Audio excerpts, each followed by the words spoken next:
Olá para você, ligado ao Rádio Câmara. Obrigado pela sua audiência, 103,5 e também ligado na TV Câmara, canal 11.2 e as nossas redes sociais oficiais Câmara Municipal de Sete Lagoas. Estamos chegando com mais um Em Pauta e eu converso agora com o Léo Guto, que é cantor, compositor e produtor cultural. Antes que a gente entre na seara da pauta do dia, Léo, prazer em recebê-lo aqui no nosso Em Pauta da Rádio Câmara.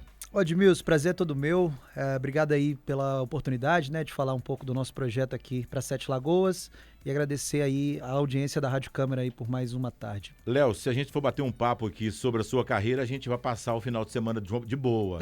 Mas hoje a gente tem um outro propósito. A gente vai conversar sobre esse Fórum da Música de Sete Lagoas, que é algo importante que você está à frente, né, como fundador, que é uma organização de uma sociedade civil, né, e tem várias coisas, né? Várias coisas que vocês estão buscando dentro desse fórum que vocês já estão reunindo, mas agora vão fazer um encontro fisicamente. Fala um pouquinho pra gente desse Fórum da Música, Léo.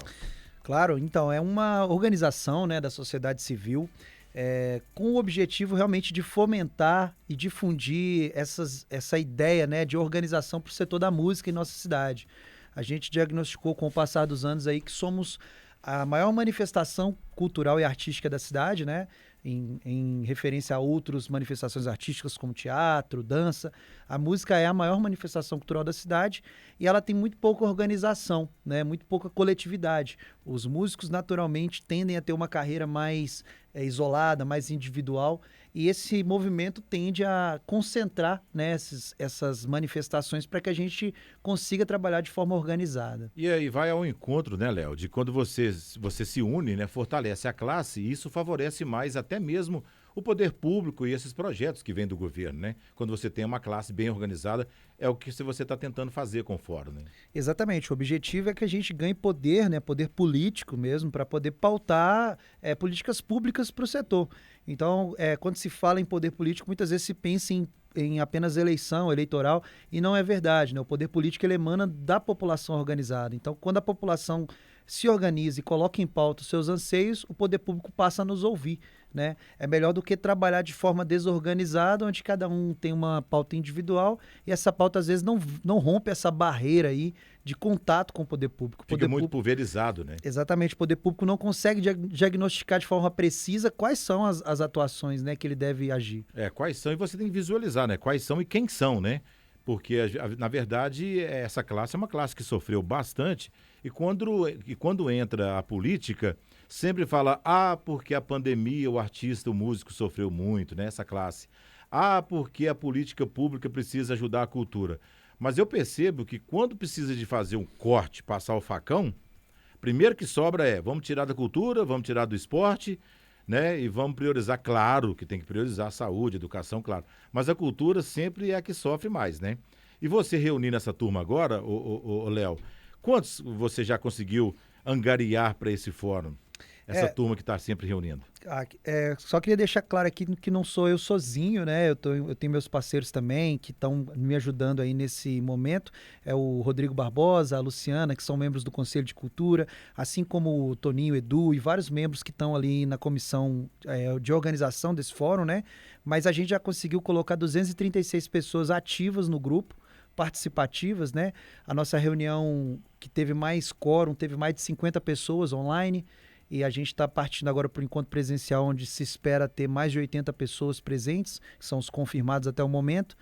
E a nossa intenção é que a gente consiga chegar a cada vez mais músicos, né, e profissionais da música da nossa cidade. Então, o objetivo é, claro, ter unanimidade. Se a gente conseguir chegar a todos os músicos e a todos os agentes da música... Zerar a fila, né? Zerar a fila é o nosso Melhor, objetivo. né?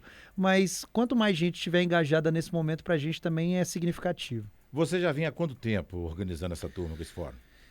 A gente começou, na verdade, a se organizar muito antes da pandemia, né? A gente tentou assim, ensaiar vários movimentos nesse sentido, nesse objetivo de formar associação, mas como eu disse, é muito pulverizado, são manifestações muito individuais e os anseios dessas pessoas às vezes são diferentes, né?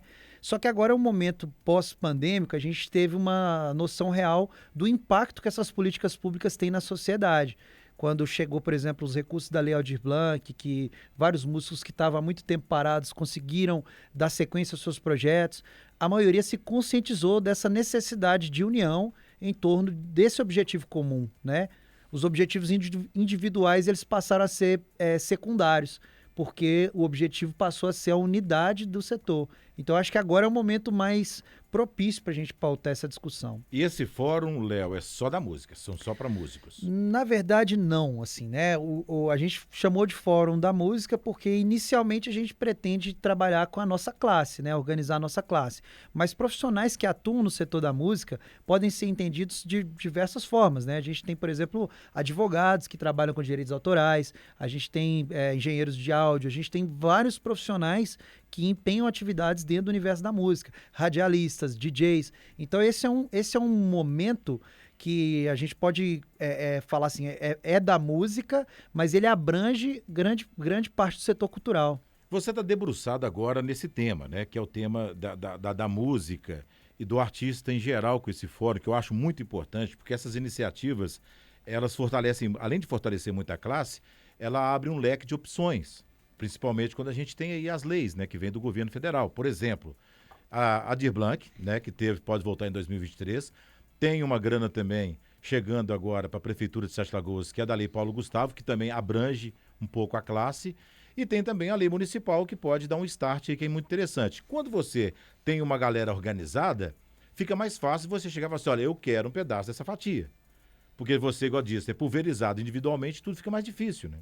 Exatamente. Então, assim, a gente conseguiu diagnosticar isso também, Edmilson. Os editais dessas leis que vêm para fomento da classe cultural, eles fazem uma pesquisa, né? Tem já as determinações, e essa pesquisa sempre dá o setor da música como o setor que mais demanda recursos, é o setor que mais precisa de dinheiro, né? E o que tem mais pessoas ativas trabalhando. Ou seja, se vem um recurso ali para todas as áreas, culturas populares, artes cênicas, audiovisuais, Sim, claro. a música é sempre o campeão em solicitação de recursos. A música é sempre o campeão em número de projetos protocolados. A música sempre está um número muito grande de destaque. E não necessariamente é a que mais leva. Então a gente viu que esse é um problema. E esse problema se deve talvez à falta de organização do setor. Porque, por exemplo, as artes cênicas, né, outros coletivos são formados através de coletivos mesmo. Né, como, por exemplo, uma guarda de congado. São várias pessoas. Um grupo teatral, são várias pessoas participando de uma peça. E não necessariamente um projeto artístico precisa ter tanta gente envolvida. Certo. Então acaba ficando bem pulverizado. E aí, quando você não tem essa unidade, aí às vezes até para pleitear alguma coisa, por exemplo, os editais, quando os editais não nos contemplam, até mesmo para poder falar, opa, dá uma olhada aqui pra gente nesse Certo edital. da gente não. É preciso organizar, porque se chega uma demanda única para o agente público, esse agente vai falar, não, isso aqui é só uma manifestação única. Agora, quando chega uma classe organizada pedindo, opa, olha pra gente, esse edital não está nos contemplando, o agente público vai se conscientizar de que aquele edital pode ser melhorado, né? Então, o nosso objetivo não é brigar ou fazer uma pauta ofensiva, né, ostensiva diante do poder público, mas ajudá-lo a entender que somos uma classe que demanda uma atenção. E não é uma criação olhando para o próprio umbigo, porque, na verdade, você não está criando, ele está puxando esse fórum de cantores para que pegue a maior fatia. Na verdade, a gente quer fazer algo aonde fortalece a classe e o dedo seja apontado com mais veemência para o artista local. E o interessante de tudo isso, Léo, é que que eu vi desse edital que está sendo preparado, né, com a lei do Paulo Gustavo, é que toda a classe foi chamada para discutir exatamente o edital. Porque são vocês que estão no campo, vocês sabem realmente, olha, pontua isso no edital, que favorece, né? É uma coisa bem democrática. Exatamente. O próprio decreto da Lei Paulo Gustavo, ele recomenda que sejam feitas essas oitivas, né? Para ouvir os artistas, para ouvir os agentes profissionais da cadeia. E muitas vezes, sem essa organização, fica difícil pautar pautas que sejam realmente coletivas. Porque, por exemplo, eu vivencio várias experiências na minha profissão como músico, mas não quer dizer que elas sejam as mesmas que em um outro profissional. Então é legal a gente pegar tudo que é coletivo, todos os assuntos que ferem a todos, assim, né? Onde é que dói em todo mundo. Ó, gente, sei lá, cachê é baixo, todo mundo concorda? Então, todo mundo concorda. Precisamos pautar isso. isso. Para isso, né? Então, eu acho que, assim, pegar pautas individuais, a gente sabe o que individualmente cada um tem, mas o que é coletivo, o que é unânime, eu acho que tem que ser realmente elevado a um patamar de discussão mesmo. E isso não interfere também no que o artista, mesmo ele fazendo parte do fórum, do grupo, né, para buscar essas leis e fomentar a classe, não quer dizer que ele não vai manter sua carreira buscando os seus fomentos diariamente. Exatamente. Você não quer dizer que você vai estar engessado, porque eu faço parte do fórum, eu tenho que dar notícia aqui do meu cachê que eu vou cobrar no barzinho tal. Isso aí tem que ficar bem Você claro. pode, né, juntar a galera e falar, vamos, gente, vamos prostituir o mercado, não. Vamos cobrar um piso aqui legal, né?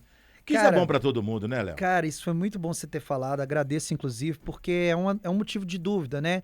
Muitas pessoas têm esse medo da organização por lembrarem da OMB, a Ordem dos Músicos do Brasil, que tinha esse caráter fiscalizatório. Só que eu entendo que essa atuação, ela tem certos problemas. Quando você vai fiscalizar a atuação do profissional, do músico em si, você de alguma forma está agindo ostensivamente a sua própria classe. Então, esse não é nunca o objetivo do nosso fórum. O objetivo é fortalecer o artista. Quem está na ponta da cadeia fazendo o trabalho, a gente não quer fiscalizar, a gente quer empoderar, né? Então, a gente Claro. quer dar ferramentas para que ele entenda, por exemplo, como é que ele pode formar um cachê melhor, como é que ele pode criar ferramentas, criar mecanismos para poder empoderar o trabalho dele diante do mercado, mas também lutando com o poder público, né, em conjunto com o poder público, para haver fiscalização por parte do poder público. Porque é ele que deve fiscalizar. Você gera ferramenta até para o poder público, né? Quando você fortalece e põe algumas diretrizes, fica mais fácil fiscalizar. Exatamente. E outra coisa, você começa também a educar os contratantes, né? Isso. Porque, olha, porque acontece em todas as áreas. Acontece comigo na locução, acontece com você na música, eu tenho certeza. É aquela coisa de depois de pronto arrepender e falar, pois é, mas fulano faz para mim, portanto. Isso, a gente não quer tocar no assunto, mas a gente acaba tocando. O músico convive com isso, eu Sim. convivo com isso na voz, então assim, é uma coisa que realmente desagrada e machuca, né? Porque você tem uma classe reunida, gente, vamos para um patamar aqui, claro que cada um tem o seu valor individual único, que pode ali definir, né, o cachê. Cada contratação tem suas particularidades, né? Você sabe muito bem que tantas horas vão tocar e tudo, enfim. Mas esse fortalecimento do fórum é muito importante. Inclusive, Léo, para participar desse fórum, por exemplo, eu sou um músico, cantor, compositor. Eu estou aí solto no mercado, aleatório, pulverizado, como diz isso. Eu posso participar dessas reuniões até virtuais? Como é que funciona essas reuniões? Apesar que você vai reunir agora no Teatro Redenção, vai ser uma forma diferente, uma assembleia, né, durante todo o dia. Mas para a pessoa participar, que está nos ouvindo agora, eu não estou nesse fórum, como é que eu faço? Então, a gente tem diversas formas de atuação, né? Inclusive, eu acho que isso até tranquiliza muito quem quer participar. A ideia não é dar carga de trabalho para ninguém e nem obrigar ninguém a participar de nada. A ideia é deixar as contribuições voluntárias de quem puder contribuir, por exemplo. Tem gente que só pode participar de reuniões online. Ok, participe. Tem gente que só pode participar de reunião presencial. Que é fim de semana, ok. Tem gente que só pode participar do grupo mesmo ali como ouvinte. Ok também. Tá se informando, tá ajudando, tá contribuindo. Porque nem todas as ações do fórum têm esse caráter de presença, esse caráter de análise, né? Grande parte dessas ações também podem ser através de, por exemplo, uma assinatura. A gente fez uma análise, já que você está citando, vou citar um exemplo. A gente fez uma análise do edital que a Prefeitura publicou recentemente. Uhum. A Prefeitura publicou um edital de contratação de artistas, né? De Sim, credenciamento. 19 categorias. Um edital super bacana, que, né, vai alavancar bastante. Só que a gente diagnosticou, a gente fez uma reunião ali e diagnosticou alguns erros. Erros potenciais, por exemplo. Tem um erro lá que está passando a cobrança do ECAD para os artistas. Transferindo essa responsabilidade. Isso. E a gente notou que isso aí é até inconstitucional. A gente não pode deixar um edital desse passar. O que a gente faz? Se reúne. Vamos corrigir. Levanta a mão aqui, poder público. Acredito que não seja mal intencionado, né? Acredito que... Sim, claro. Até pela pode expertise, acontecer, né, mas pode acontecer um erro lá de digitação, enfim. Passou esse negócio lá. Então a gente diagnosticou, fez um ofício, colheu as assinaturas ali. Teve gente que nem participou das reuniões, mas pôs a sua assinatura. Porque essa assinatura é importante Fortalece, para claro. mostrar para o poder público aqui. Tem muita gente olhando, avaliando e entendendo que isso aqui está errado. Então, corrija aí para nós para ficar legal, para ficar certinho e todo mundo E poder... foi corrigido?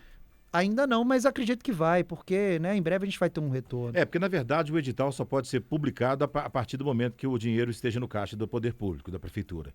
Então eu tive com a Priscila Horta, que é gerente de cultura, ela disse que o edital só sai a partir do momento que a grana estiver em casa.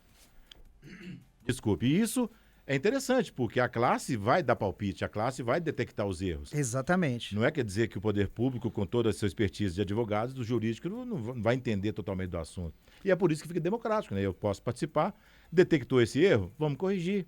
Exatamente. Porque, afinal de contas, a gente, quando fala, vão repassar as obrigatoriedades, não adianta eu te dar uma grana X e vou tirar todas as possibilidades de você faturar no bruto, vamos dizer assim. Aham. Porque aí vem, a gente passa o ECAD pro Léo Guto.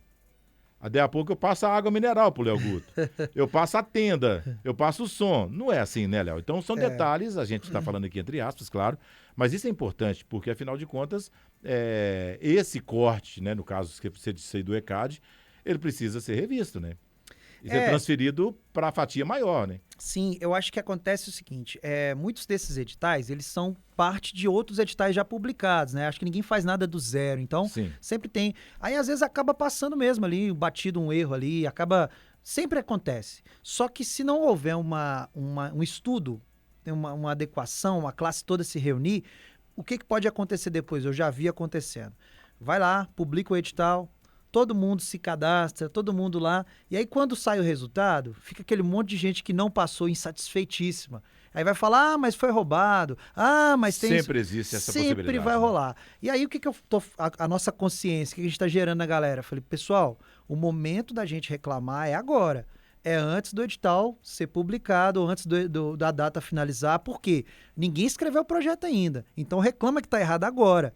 Porque verdade. quando corrigir, tá todo mundo disputando no mesmo nível. Todo mundo entendeu. Aí depois não tem algo que for reclamar depois lá, sinto muito. Sem fundamento, né? Sinto muito. Ô, Léo, o papo tá muito bom, eu gostei demais. O fórum será no Teatro Redenção, né? Ali ao lado do Mercadão.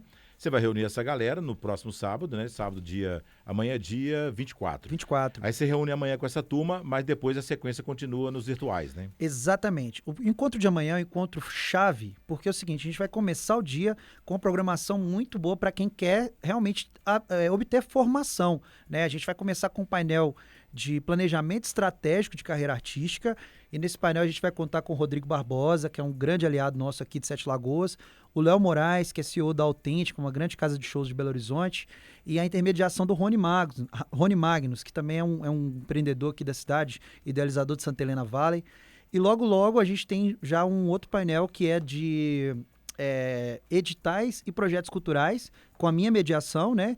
E os convidados são Silas Prado, que é um grande músico da UFMG, grande músico graduado aí, instrumentista, e o Marcos Avelar, que foi nosso secretário de Cultura, né, na última gestão do Duílio, e ajudou a implementar a Lei Aldir Blanc aqui na cidade, e também é músico, grande conhecido aí da população, do Congadá, e nós vamos estar fazendo esse movimento aí de discutir, né, sobre esses temas aí que são caros à nossa sociedade, né? Como se planejar para escrever um projeto, como analisar os editais, a gente vai estar discutindo tudo isso. E aí, na parte da tarde, após o almoço, a gente vai fazer a Assembleia Geral do Fórum, né? Que é o momento em que a gente vai realmente falar sobre a nossa atuação, sobre como vai ser os requisitos, as regras, né, para participar, o que a gente pretende fazer. E no final, uma comemoração. A gente vai fazer um networkzinho lá também, uma musiquinha, né? Tem que ter uma musiquinha. Como é que não tem um encontro de músicos sem música? 200, não, no mínimo 80 sem músicos. Pois é. Não vai tocar um violão. Tem que ter um palco livre, né? Aí, Léo, a gente está na reta final aqui. O intuito é montar uma associação. Aí a conversa muda de patamar, né?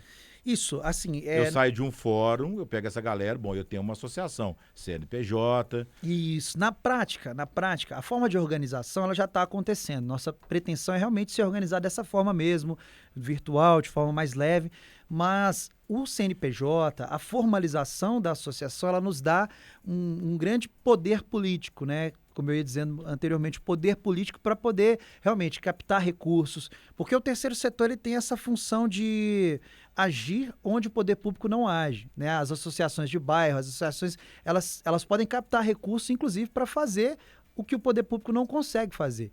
Então, assim, não é mais brigar com o poder público, é ajudá-lo a organizar, né? Ajudá-lo a diagnosticar problemas, ajudá-lo a melhorar o setor. Claro, e às vezes algumas verbas que fogem ao poder público, ela vem de cima para baixo, como federal, estadual, e aí, quer dizer, o poder público até se sente, aplaude, porque fala assim, opa, chegou uma grana para eles aí, que vem do Estado, vem do poder, né, vem de Brasília, então tá legal. Abre mais possibilidade de captação de recursos. De captação, sim. Ô, Léo, uma pergunta pra gente encerrar. Eu tô tentando encerrar aqui, mas o papo é bom, tá? Se a gente vai... Você como artista, agora eu tô falando o Léo Guto, cantor, compositor, que tá aí também no dia a dia da música. Qual a maior dificuldade? Agora você, como se não tivesse o fórum, tá? Tô te perguntando como leigo, como tô chegando agora. Tipo, o que é que eu tô fazendo aqui? Qual é a maior dificuldade mesmo pro músico, pro cara que toca, que pega o violão, põe nas costas e vai ganhar o pão de cada dia? Eu acho que a grande dificuldade hoje é a nossa precarização do nosso trabalho, né? As pessoas não entendem, assim, de um modo geral, que consumir música é também consumir um produto. A música é um produto. Por mais que seja um produto de audição, mas é um produto. Existe um investimento para fazer aquela música chegar até o ouvido, né? Esse investimento, muitas vezes, ele não é contemplado na hora do cara consumir. E eu acho que isso é uma coisa sistêmica. Eu também não quero ficar aqui brigando, claro, né? Sem dúvida. Mas eu acho que as pessoas têm que entender que existe um trabalho sendo feito e aquele trabalho ele precisa ser remunerado. Então, quando as pessoas entendem que elas podem consumir música de graça, sem pagar nada, sem deixar nenhuma troca, isso acaba nos enfraquecendo, né? O artista acaba sendo, vamos dizer assim, sendo relegado a um lugar de um profissional, sei lá, que não tem valor para a sociedade. Não, e mais, porque todo mundo gosta de uma boa música, todo mundo curte uma boa música, todo mundo vai numa vibe de um show, um evento. Você já imaginou o que seria ver um filme sem trilha sonora? Ixi, é andar sem roupa na rua. Você já imaginou que seria ver uma novela sem uma música? A música tá em todos os lugares, cara. Faz parte do a música tá em todos os lugares. Então, assim, a pessoa que não entende o valor da música é porque talvez, né, não estudou, não compreendeu ainda essa questão. Ou não quer entender, né? Ou às vezes realmente quer porque desvalorizar. Tem isso, tem essa coisa da desvalorização. A informação chega para todos. Aí eu acho que isso talvez seja a maior dificuldade pensando na minha carreira, tá? Porque para fazer uma música, para gravar um disco, bicho, é muito caro o investimento. É muito caro, alto. Muito caro. E aí, quando você joga na rua, você vê que não tem esse eco. As pessoas, será? Eu não vou generalizar, não, gente. Mas para você que tá ligado agora, curtindo essa entrevista aqui com o Léo Guto, porque eu entendo, eu sei como é que funciona. Às vezes você chega na mesa de um restaurante, tá lá uma boa música, tá lá o Léo Guto tocando, aí vem lá, o garçom chega, olha, tem um corvê artístico aqui de tantos reais. Ah, mas fica aquele negócio, né? Eu não quero pagar corvê, mas peraí. Ah, eu não quero ouvir a música, mas como? Né? Vai sentar lá e colocar um fone de ouvido? É o seguinte, olha, agora é um novo formato, uma nova lei. Você chega, você não vai pagar corvê, não, mas tem um fone de ouvido aqui agora, você vai ficar aí, não vai ouvir. Ué. Porque você curte o momento, o cara tá lá tocando, boa música, né? Boa resenha, e aí... A música tá presente Pague em tudo. o corvê artístico, valorize o artista. A gente tava falando agora, pouco antes de entrar no ar. Pô, você vai no supermercado, tem uma música rolando. Você pega um elevador, tem uma música rolando. Você vai na academia malhar. Então a música, ela faz parte do nosso dia a dia. Se a gente não entender o valor que essa música tem, a gente não vai entender o que o profissional da música tá fazendo ali também. Ou isso dá certo, ou a gente vai tirar a música de todo mundo. Quero ver você viver sem música. Ô, Léo, cantor, compositor, produtor, fundador do Fórum da Música de Sete Lagoas, tá fomentando essa galera, porque eu acredito que quanto mais esse fórum crescer, mais oportunidades virão. E essa classe realmente é uma classe, primeiro, que é talentosa. Os artistas que a nossa cidade tem é coisa assim absurda, né? Você vai em qualquer esquina, qualquer bar, tem gente tocando uma qualidade, né, merecedora de aplauso. Então a gente precisa fortalecer isso, e o Léo deu esse start aí e com certeza já nasceu um sucesso. Léo, obrigado. Aí depois eu quero convidar você aqui, aí sim nós vamos falar de música, vamos, de com violão, certeza. da sua carreira, sim, do que está rolando aí no seu playlist. E aí claro, a gente vai nessa vibe diferente. Hoje a gente está falando aqui desse fórum. Boa sorte para você. Volte sempre. Obrigado pela sua participação de hoje. Eu que agradeço a oportunidade, tá? Mais uma vez. Obrigado, Edmilson. Obrigado a todos os ouvintes aí da Rádio Câmara. Um grande beijo aí para todo mundo e vamos lá amanhã, quem puder. Bora! Em pauta de hoje, com Léo Guto, Rádio Câmara 103,5, TV Câmara Canal 11.2 e redes oficiais da Câmara Municipal de Sete Lagoas. Foi mais um Em Pauta.